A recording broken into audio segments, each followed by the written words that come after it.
Olá, meus irmãos, a paz do Senhor. Queria compartilhar com vocês um texto da palavra de Deus que se encontra no livro do profeta Abacuque, no capítulo 2, verso número 2, que diz assim: Eis que a sua alma está orgulhosa, a sua alma não é reta nele, mas o justo viverá pela fé. Eu quero falar com vocês sobre uma vida de fé. Sim, é isso que nós precisamos hoje diante da situação que nós estamos passando com o coronavírus. Nós não sabemos na sua íntegra se é um juízo de Deus. Nós cremos e acreditamos que seja um juízo de Deus. Que Deus permitiu que essas coisas acontecessem. Que Deus permitiu que o coronavírus viesse e, de certa forma, nos alertasse. Sim, mas eu quero compartilhar com vocês um pouquinho da vida do profeta Abacuque, como um meio de conforto e esperança para nós. É claro que o contexto é diferente, mas eu quero fazer uma aplicação aqui a partir da vida do profeta. Sim, porque quando nós olhamos para a vida do profeta Abacuque, lá no seu capítulo 1, ele começa questionando a Deus do porquê, até quando que essas coisas vão acontecer. Mas o que Abacuque vê ao perguntar isso, ele vê, meus irmãos, o povo de Deus sendo se autodestruindo. Ele vê o povo de Deus brigando. Ele vê uma decadência espiritual muito grande. Ele vê uma decadência moral muito grande. Ele vê uma decadência política muito grande.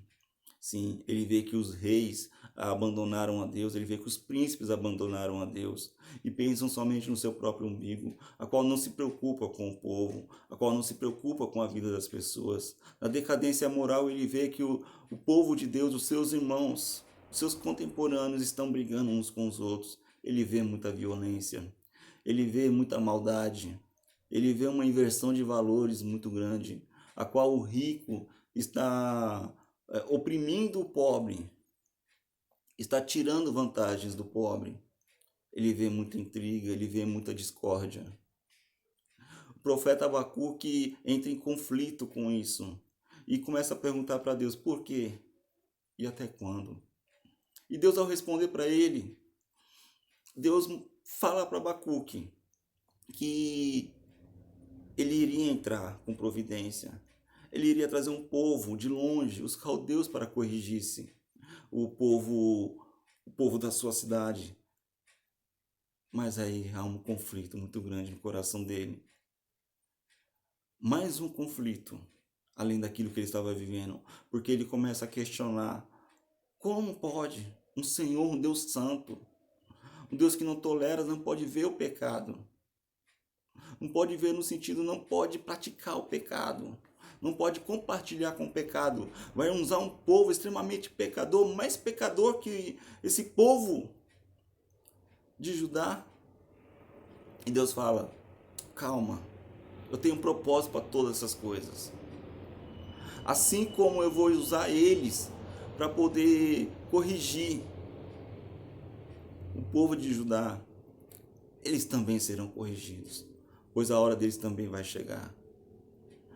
Vai chegar e Deus dá uma palavra ao profeta Abacuque, que é exatamente essa do versículo 4 do seu capítulo número 2, que diz na parte B: o justo viverá pela fé.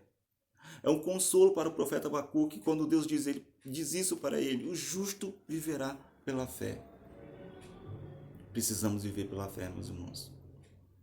Talvez não venhamos a entender exatamente o que está acontecendo, se isso é uma permissão de Deus ou é um decreto de Deus.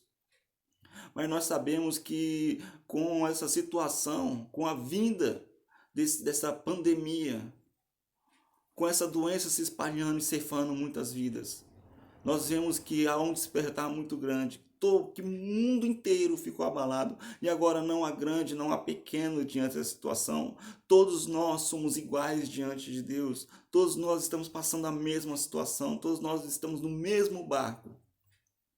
Mas a palavra que Deus dá ao profeta Abacuque, ela vem aos nossos corações também de encontro, dizendo, nos confrontando, mostrando que o justo viverá pela fé. Sabe por quê? Porque não importa o que está acontecendo.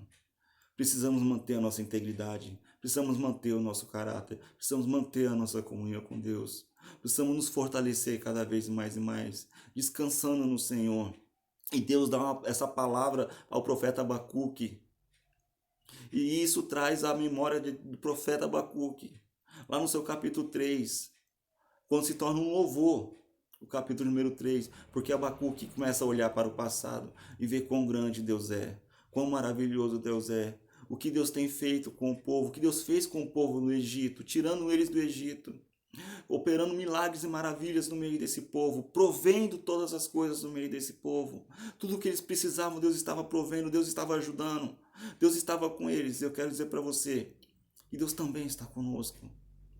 Que Deus também está conosco. Não desanimes, não desista, não se frustre nem se decepcione. Ainda que há esse conflito no seu coração, questionando por que Deus? Por que nós precisamos passar por isso? Por que o povo precisa passar por isso? Por que os justos precisam passar por isso? Nós vamos ter todas essas respostas um dia. Mas o profeta Abacuque nos dá uma lição maravilhosa, pois ele compreende e entende que Deus tem um propósito maior. E é esse propósito maior de Deus que nós precisamos viver. É esse propósito maior de Deus que nós vamos viver. E Abacuque, ao compreender e entender essas coisas, ele, no capítulo 3, verso de número 17, ele diz assim: ainda que a figueira não floresça, nem haja fruto na videira, ainda que a colheita da oliveira decepcione, e os campos não produzem mantimento, e ainda que as ovelhas desapareçam no aprisco, e nos currais não haja gado. Mesmo assim, eu me alegro no Senhor e exulto no Deus da minha salvação. Sim, meus irmãos, todavia eu me alegrarei no Senhor. Não importa o que aconteça, não importa o que esteja acontecendo nesse mundo, esse caos que está, essa confusão que está, eu continuarei confiante no Senhor, eu continuarei firme no Senhor, pois se a palavra de Deus diz que o justo viverá pela fé, é hora de vivermos pela fé, é hora de caminharmos pela fé, é hora de vencermos pela fé, é hora de desfrutarmos da bênção de Deus pela fé, é hora de despertar e sentir essa presença maravilhosa de Deus pela fé. Sim, eu te convido a viver pela fé. Que o Espírito Santo possa ser o bálsamo em nossas vidas. Que o Senhor Jesus venha fortalecer o nosso coração. E que Deus venha continuar protegendo as nossas famílias. Que Deus venha continuar protegendo o povo dele. E nos fazer entender e compreender quão grande ele é. Olhe para o passado. Veja as maravilhas que Deus tem feito. Deus é o mesmo, ele não mudou. Ele continua e ele vai continuar trabalhando. Ele vai concluir com o que ele começou, meus irmãos. Pois aquele que começou a boa obra é fiel também para terminá-la. E ele vai concluir em nossas vidas. Eu creio nisso e eu quero que você creia nisso também. Fique com essa palavra no seu coração. Que Deus continue te abençoando, protegendo e guardando a sua vida e a vida da sua família. E eu quero pedir para vocês, se inscrevam no nosso canal, no canal da nossa igreja. Sim, compartilhe, curta e espalhe essa mensagem de consolo a todos quanto precisam e necessitam. Em nome de Jesus, que Deus te abençoe. Fiquem com Deus.